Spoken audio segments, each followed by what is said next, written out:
There's a tweet going around right now from a verified account, a radiologist, board certified, blue check, credentials in the bio, and he says, and I'm reading this directly, "We have been using sildenafil in cancer patients since 2017 for the immune effect.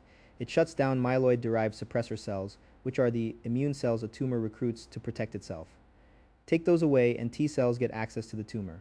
Cholesterol trafficking is a second mechanism on the same cheap generic drug. Sildenafil is also an anti-aging drug.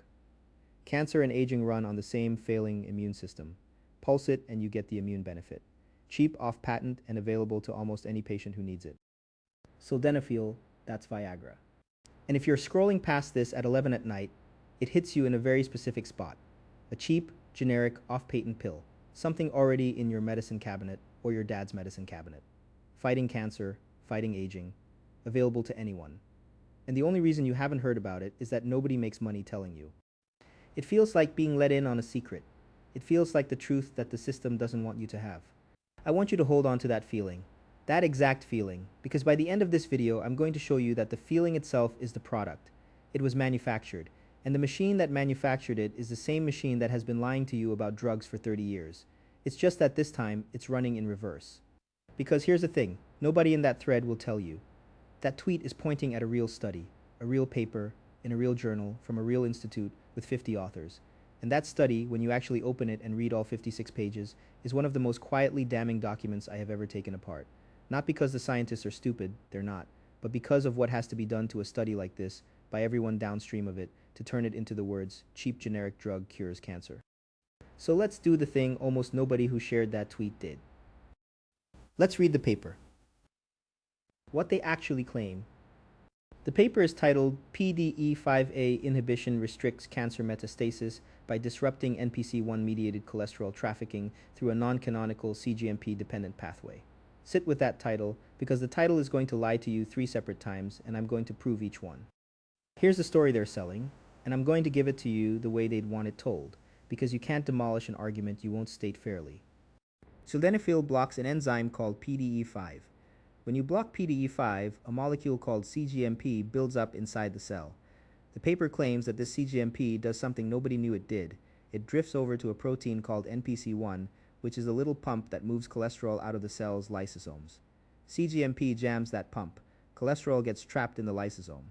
The rest of the cell starts starving for cholesterol. And because cancer cells, especially the fast, migrating, metastasizing ones, are cholesterol gluttons, they needed to build the membranes that let them crawl and invade. Starving them of cholesterol specifically kneecaps their ability to spread.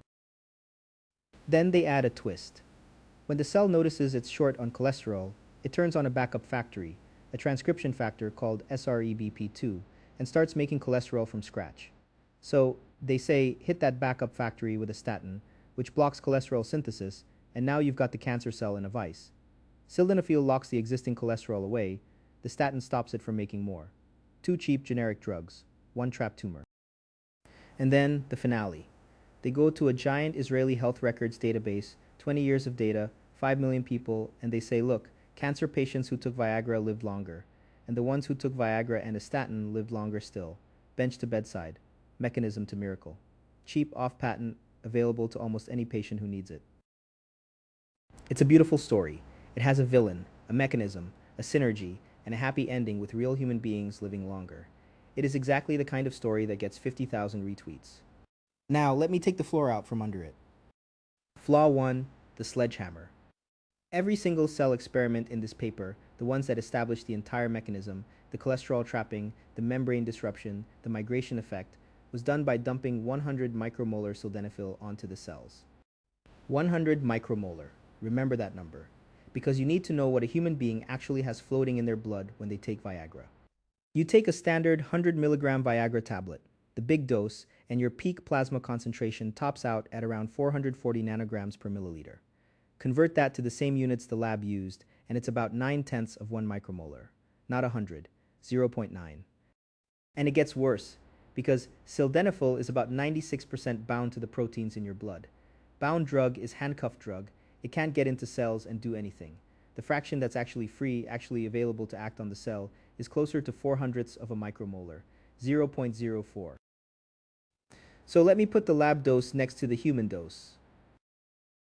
The mechanism in this paper was demonstrated at roughly 100 times the total concentration a patient ever reaches, and about 2,500 times the free concentration a patient's cells ever see. And if you measure it against the concentration where sildenafil is actually a precise selective PDE5 blocker, its IC50 is in the low single-digit nanomolar range. They use something on the order of 25 to 30,000 times that. Here's why this is not a nitpick. Here's why this is the whole ballgame. Sildenafil is only a clean selective tool at low concentrations. At its normal therapeutic level, it hits PDE5 and mostly leaves everything else alone. That's why it's a drug and not a poison. But when you crank it up to 100 micromolar, a sledgehammer dose, tens of thousands of times past its selective range, it stops being a scalpel. It starts hitting other enzymes, other pathways, doing things that have nothing to do with the elegant CGMP NPC1 story on the poster. At that concentration, off-target chaos is not a fringe possibility. It is the single most likely explanation for whatever you see. So when the paper shows you cholesterol piling up in a lysosome after 100 micromolar of sildenafil, the honest scientific response is not aha the mechanism. The honest response is you hit the cell with a chemical crowbar. Of course, something broke. You cannot demonstrate an effect at a dose no human will ever achieve, and then turn around and imply that grandpa's little blue pill is doing the same thing to his tumor. That is not a small gap. That is the Grand Canyon. And the entire tweet is standing on the far rim pretending it's a crack in the sidewalk. Flaw 2. A computer cartoon is not a discovery. Now, the centerpiece. The thing in the title, the non-canonical mechanism. The claim that CGMP physically binds to NPC1. This is supposed to be the novel Nobel-adjacent insight, the reason this paper exists. So how do you prove one molecule sticks to another? You do a binding experiment, and they did. They put purified NPC1 protein on a chip and flowed CGMP over it and measured the sticking. At what concentration of CGMP? 19.5 all the way up to 900 micromolar. Now, what is the actual concentration of CGMP inside a living cell? Nanomolar. Maybe low micromolar if you really crank up the stimulation. We are talking again about a demonstration performed at concentrations that may be 100 to 1,000 times what could ever physically exist inside the cancer cell they're claiming to treat.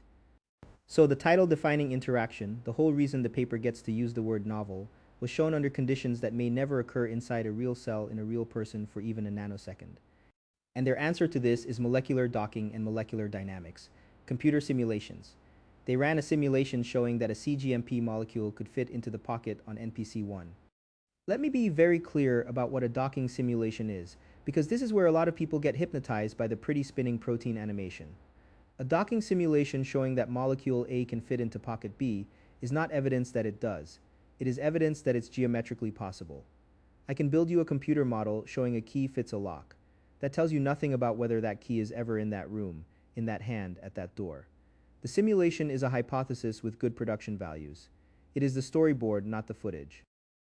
A computer model showing something could happen, plus a binding experiment run at a concentration 1,000 times too high to be real, does not establish that physiologically available CGMP occupies NPC1 in a living tumor.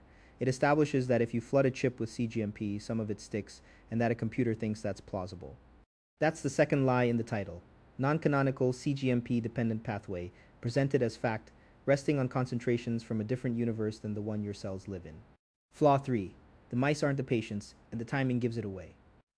Okay, they say, forget the dish. We cured mice. Did they? The flagship animal model in this paper, the one they lean on hardest, the one they say responded best, is a breast cancer line called 4T1, grown in female mice. Their other big model, MC38, colon cancer, also female mice. Now we'll look at the human data they use for the grand finale, the Viagra cohorts. Who takes Viagra? Men. The human cohorts are essentially all male, and the cancers are colon, lung, and prostate. Do you see the switch? The strongest mechanistic evidence is female mice with breast cancer. The strongest human evidence is male humans with prostate and lung cancer. The mouse model that supposedly proves the mechanism has no matching human cohort, and the human cohort that supposedly proves the benefit has no matching mouse model. They are two different experiments about two different diseases in two different sexes, stapled together and presented as one clean arrow from bench to bedside. And then there's the timing, which I want you to really feel. Their headline metastasis experiment works like this. They inject cancer cells straight into the mouse's bloodstream through a tail vein, and then 8 hours later, they start the sildenafil. 8 hours. The tumor cells are still in transit. They haven't seeded, haven't colonized, haven't built anything. Starting a drug 8 hours after you inject cells into a vein does not test whether the drug treats established, growing, metastatic cancer. It tests whether the drug interferes with the earliest step of cells trying to take hold. That is a fundamentally different and vastly easier thing to disrupt. Sildenafil interferes with an early experimental step shortly after we injected tumor cells directly into a vein, is a true sentence. Sildenafil blunts cancer spreading is the sentence they wrote. The distance between those two sentences is where the hype lives. Nobody puts the first sentence in a tweet, because the first sentence is honest, and honesty has terrible engagement. Flaw 4. The human numbers are so much weaker than the headline. Now the part that actually reaches into your life. The human data. The 5 million people. The 20 years. The survival benefit. The first thing you need to know is that this is an observational study. Nobody was randomized. Nobody flipped a coin and assigned half the cancer patients to Viagra and half to placebo. They went into a database and compared people who happened to have been prescribed Viagra to people who hadn't. And those two groups of people are not the same kind of people. They never are. Think about which cancer patient gets repeatedly prescribed Viagra. He's well enough to want it. He's well enough that his doctor thinks quality of life is worth addressing. He's engaged with the healthcare system. He shows up to appointments. He fills prescriptions. He probably has better baseline cardiovascular health, better functional status, often higher socioeconomic status, and critically, he's the kind of guy who gets diagnosed earlier because he's in the doctor's office in the first place. Every one of those things independently predicts surviving cancer longer.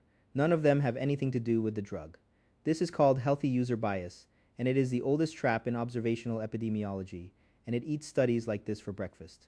And here is the single most damning sentence in the entire clinical analysis, which the authors themselves admit they did not adjust for cancer stage. Cancer stage is not a minor covariate. Stage is very nearly the whole story of who survives cancer. A stage 1 and a stage 4 patient live in different statistical universes.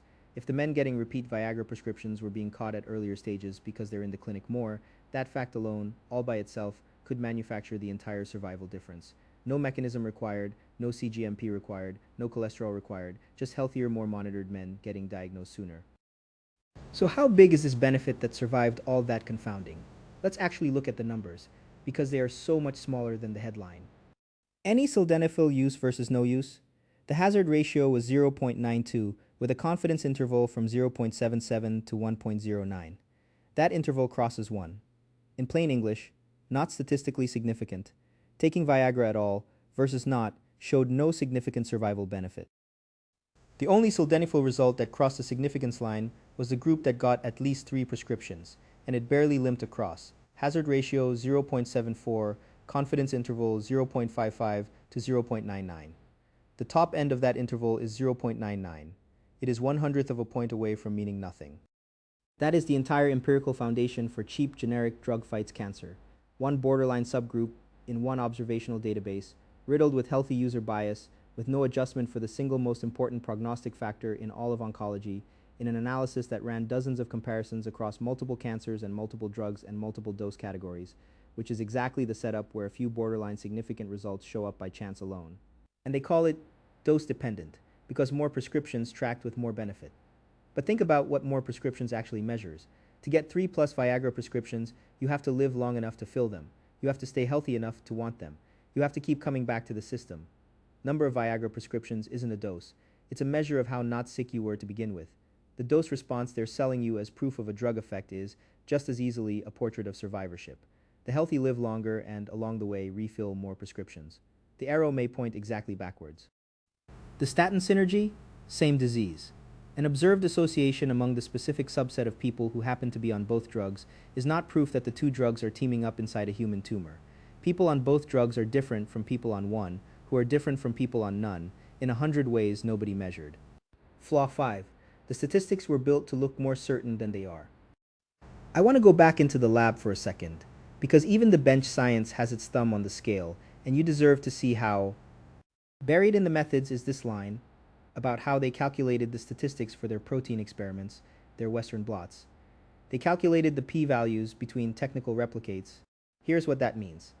If I run one experiment and then pipette from that same sample into 3 wells and measure all 3, those 3 measurements are not 3 independent experiments. They're one experiment measured 3 times. Treating them as 3 independent data points to calculate significance is called pseudo-replication, and it artificially shrinks your uncertainty and inflates your significance. It's the statistical equivalent of asking one man his opinion 3 times and reporting it as a poll of 3 people. And it's not just the blots. Throughout the paper, they reach for the simplest possible test, the two-tailed t-test, even in experiments with 3 or 4 groups, or many time points, where a t-test is the wrong tool and inflates the false positive rate. There's no meaningful correction for the sheer number of comparisons they run, and a mountain of the conclusions rests on tiny sample sizes, 3 of this, 5 of that. Every one of these choices pushes in the same direction. Every single one makes the evidence look more solid, more significant, more certain than it actually is. That's not necessarily fraud. It's something more mundane and more common. 1,000 small methodological choices, each one nudging toward it worked, in a system that rewards it worked and ignores it didn't. And there's a beautiful little example of overreach in here, the non-canonical claim again. To argue their pathway is special, bypassing the normal CGMP machinery, they lean on an experiment using an inhibitor called KT5823 to shut down the usual pathway, and it didn't rescue the effect. Problem: KT5823 is notorious. It blocks its target beautifully in a test tube and then routinely fails to block it inside actual living cells. So, a nothing happened result from an inhibitor that famously does nothing inside cells is not evidence of a non-canonical pathway. It's evidence that a known unreliable tool was unreliable. They built a load-bearing conclusion on a reagent that any pharmacologist will tell you not to trust. That's the third lie in the title. Now, is this one uniquely terrible paper by uniquely careless people? No, and that's the scary part. In 2012, scientists at the biotech company Amgen tried to reproduce 53 landmark preclinical cancer studies, the influential ones, the ones everyone builds on. They could reproduce 6, 47 of 53 did not hold up. This paper isn't an aberration. It's a representative sample of a field where most of the exciting stuff quietly evaporates when someone tries to repeat it, which means the appropriate prior, the default assumption when you see a splashy new cancer mechanism, is not wow. It's let's see if it replicates, and it almost never gets to find out, because by then the caravan has moved on to the next miracle. Now watch the machine. So we have a paper, a real paper, with a genuinely interesting hypothesis, absolutely worth publishing as what it is. Preliminary, hypothesis generating, deeply preclinical work with a mountain of caveats. Now watch what the machine does to it. Watch it get laundered. It starts with the authors and the journal. The paper gets a title that states a hypothesis as a fact. Restricts cancer metastasis, not may restrict in preclinical models. Restricts. The abstract leads with the strong version. This is step 1, and it's not evil, it's incentives. Careers are built on high-impact papers, and we found a thing gets into a better journal than we found a maybe. Then comes the university press office, and this is where we have actual data on the laundering, because researchers have measured it. A landmark study in the BMJ went through hundreds of press releases and the news that came from them. They found that 33% of press releases contained exaggerated causal claims, taking a study that only showed an association and describing it as cause and effect. 36% exaggerated the jump from animals to humans, describing a mouse result as if it applied to people. 40% contained exaggerated advice. And here's the kicker, the part that shows the whole chain. When the press release exaggerated a causal claim, the news story repeated the exaggeration 81% of the time. When the press release overreached from animals to humans, the news followed 86% of the time. The distortion isn't mostly the journalists inventing things, it's baked in upstream at the institution, in the press release, and then it just flows downhill, gathering confidence and losing caveats at every step. So the mouse and dish study becomes a press release that says, scientists discover how a common drug fights cancer. The press release becomes an article. The article becomes a headline. The headline becomes a screenshot. And then it hits the final, most powerful stage of the machine, the one that didn't exist 20 years ago, the verified expert on social media. The board-certified MD with the blue check who reads the headline, or maybe skims the abstract, and compresses the entire thing. All 56 pages, all the caveats, the 100 micromolar dose, the female mice, the unadjusted stage, the confidence interval that touches one into a single, confident, quotable, screenshot-ready claim. We have been using sildenafil in cancer patients since 2017. Uncertainty went into the machine. Certainty came out. That is the only thing this machine is actually built to do. The twist, follow the volume. Here's where people usually take this, and it's half right. The instinct is big pharma is laundering a study to sell a drug. And then the reflexive counter shows up, the one I'll be honest and tell you I almost wrote into this video myself. But these drugs are generic and off-patent, so nobody's getting rich, so it can't really be a pharma play. That counter is wrong, and it's worth understanding exactly why it's wrong, because the truth underneath it is worse. Generic drugs are one of the most profitable industries on the planet. Not per pill. Per pill, the margins are razor thin. They're profitable on volume. Companies like Teva, Viatris, Sandoz, Dr. Reddy's move billions of doses and make billions of dollars doing it. Atorvastatin, generic Lipitor, and generic sildenafil are among the highest volume molecules on Earth. The entire generic business model is one sentence. Pennies per pill, oceans of pills. So ask yourself what the single most valuable thing that can possibly happen to a cheap generic molecule is. Its market gets bigger. Right now, sildenafil's market is men with erectile dysfunction and a slice of pulmonary hypertension patients. Now watch what this paper does to that market. If sildenafil fights cancer, and sildenafil is an anti-aging drug, take hold, the addressable population leaps from men with ED to anyone with cancer and everyone who is afraid of getting old. That is not a bump. That is one of the largest volume expansions you could engineer on a molecule already manufactured at scale for pennies. A generic manufacturer does not need a patent to cash in on that. It just needs the volume. And a steady drip of papers, press releases, and blue check MDs chanting cheap generic fights cancer is precisely how you manufacture the volume. And off patent does not even mean unmonopolizable because the industry has an entire playbook evergreening for reprivatizing a molecule that's supposedly free. You patent a new use, sildenafil for the treatment of metastasis. You patent a new formulation. You patent a specific combination, sildenafil plus a statin, which, notice, is exactly the combination this paper spends its last third selling. You patent a specific dosing regimen. Go back and read that tweet again. Pulse it, and you get the immune benefit. Dosing regimens are patentable. The moment someone establishes and patents the sildenafil cancer protocol, a molecule that costs pennies as a generic gets sold all over again at branded prices for a brand new, gigantic indication. A study that establishes the mechanism is step one of exactly that process. So the profit motive is not absent. I said earlier the machine doesn't need a drug company, and that was me being too clever by half. It's structured differently from a classic patented blockbuster as a volume and evergreening play, which is quieter and bigger, but it is absolutely there. If you've heard anyone wave this off with "but it's generic," now you know why that's not the reassurance they think it is. Now, I have to keep my own rules here, or I'm just running the machine in the other direction. I can't tell you this specific paper was bought and paid for by a generic manufacturer. I read the funding section. It lists Israeli research foundations and cancer funds, and the authors declare no conflict of interest. I am not going to invent a paymaster I can't document, because the second I do that, I become the exact thing this video is warning you about. What I can tell you with total confidence is the incentive structure. This is precisely the kind of science whose commercial value is a volume expansion for a generic drug, and an entire industry profits when that expansion happens, whether or not this particular lab ever saw a dollar of it. And then, stacked on top of the volume machine is the attention machine. The biohacker selling a longevity brand, the verified accounts built on being the guy with the suppressed secret, the supplement and protocol economy where cheap hidden miracle is the most valuable phrase in the language.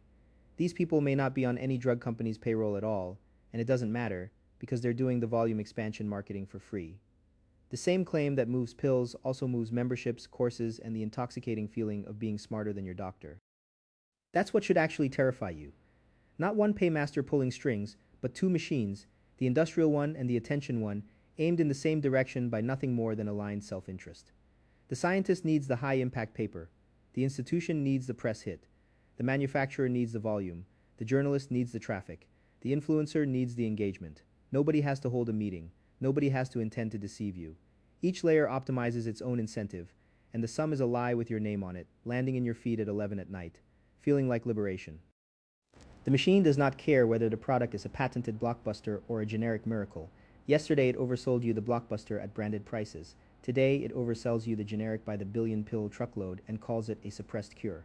Same machine, same laundering of uncertainty into certainty, and either way you are the product because what's being sold every single time is your trust, your attention, and a whole lot of cheap pills.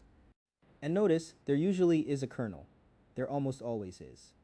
This whole thing traces back partly to a real small clinical trial from 2015 where a related drug, tadalafil, did measurably lower certain immune suppressor cells in head and neck cancer patients. Real result. Genuinely interesting. It's even cited in the very paper we just dissected. But a small specific preliminary immune finding in one cancer becomes, after a full trip through the machine, we've been curing cancer with Viagra since 2017, pulse it, cheap, off-patent, available to anyone. The kernel is real. Everything the machine wrapped around it is not. So should you trust the industry? No. Here's the actual reason. I told you at the top I'd give you no lip service to the pharmaceutical industry, and I meant it. But I'm not going to hand you a cartoon, because the cartoon is how they get you. The reason to give industry claims exactly zero automatic trust is not that they're hiding cheap cancer cures in a vault, it's that the actual documented, adjudicated in-court record is damning enough that you never need to invent a conspiracy. Vioxx, Merck's painkiller. The evidence that it raised the risk of heart attacks was downplayed while it stayed on the market, and by the time it was pulled in 2004, the estimates of excess cardiovascular events ran into the tens of thousands. Court documents later revealed the company had a hand in ghostwriting the academic literature that made it look safe. OxyContin. Purdue Pharma marketed it while downplaying how addictive it was, pled guilty to federal misbranding, and helped light the fuse on an overdose epidemic that has killed hundreds of thousands. Paroxetine, the infamous Study 329, an antidepressant studied in teenagers, published in a prestigious journal concluding it was safe and effective. The paper was ghostwritten. When independent researchers pried open the raw data years later, it wasn't effective, and it wasn't safe, and there were more suicidal events in the treated kids. The published record and the actual data told opposite stories. Ghostwriting as an industry. For years, companies paid medical writers to draft favorable papers and then recruited academics to slap their names on top, so that marketing arrived dressed as independent science. And even the drug in this very study, the statin, sits at the center of a live fight about transparency. The group holding the patient-level statin trial data kept it confidential for years, resisting independent scrutiny of the raw numbers behind claims made to hundreds of millions of people. Whatever you believe about statins, and they do prevent heart attacks in high-risk people, that's real. Trust us, we've seen the data you're not allowed to see is not science. It's an assertion of authority. And authority is exactly the thing this entire video is telling you to stop accepting as evidence. That is why the industry gets no benefit of the doubt, not because of a fantasy about suppressed miracles, because of a filing cabinet full of real bodies and real settlements and real ghostwritten papers. Peer-reviewed and published has been the packaging on some of the deadliest marketing in modern history. So no, a study being published earns it nothing from you. Zero. It buys a ticket to be scrutinized and not one thing more. But here's the discipline that keeps you from becoming the mirror image of the thing you hate.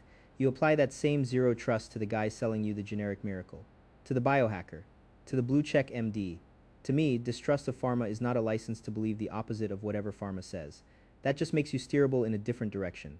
The answer to being lied to by authority is not to adopt a new authority who flatters you. The answer is to learn to read the data yourself.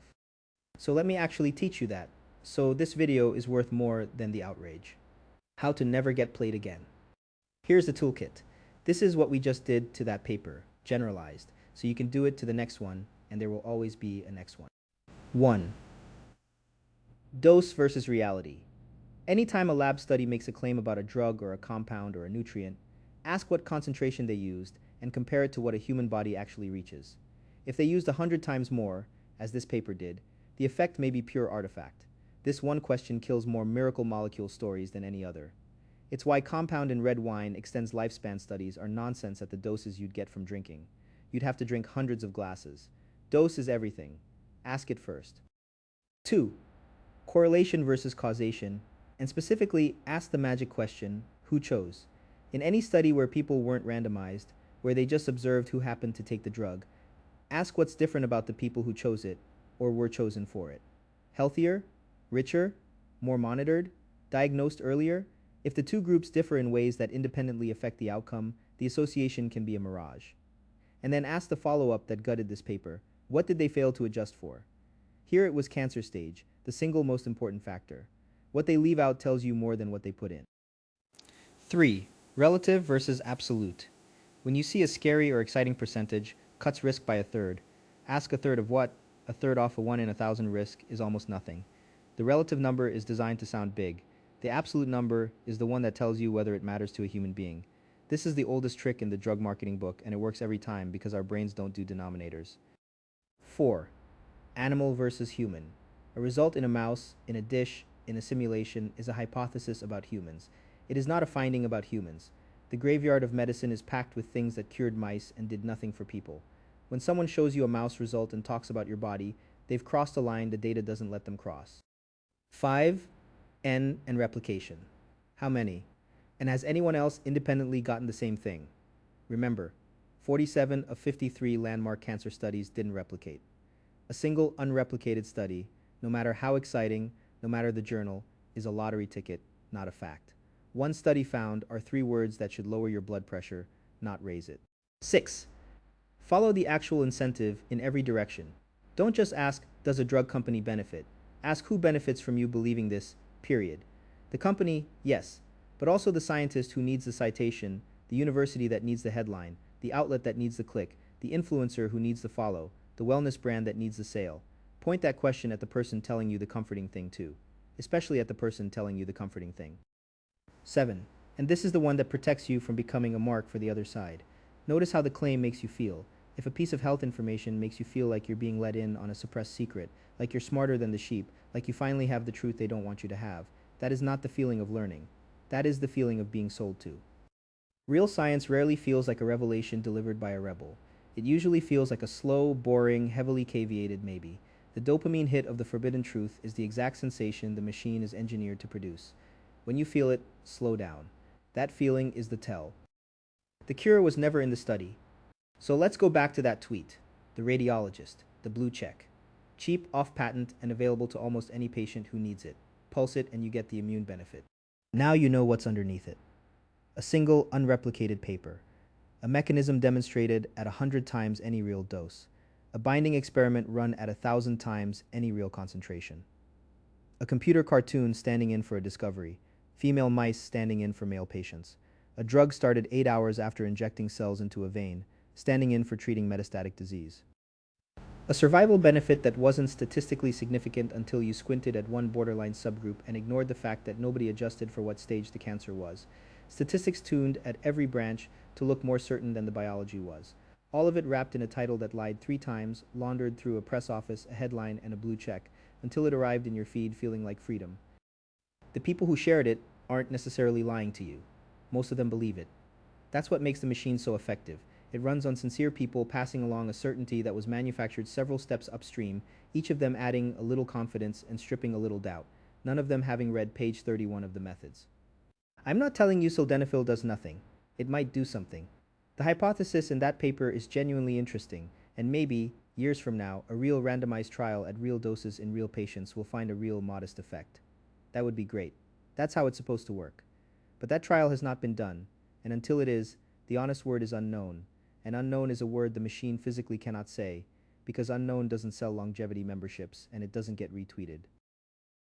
And I'm absolutely not telling you to trust the pharmaceutical industry.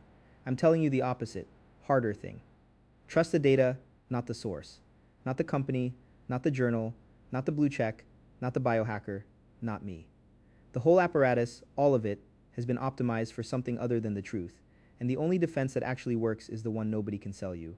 Because it's a skill and not a product. The ability to open the paper, find the dose, find the sample size, find the thing they didn't adjust for, and see the miracle dissolve into a maybe. They were never really selling you a cancer cure. There wasn't one in the study to sell. They were selling you the feeling of having found it. Don't buy it, read the paper.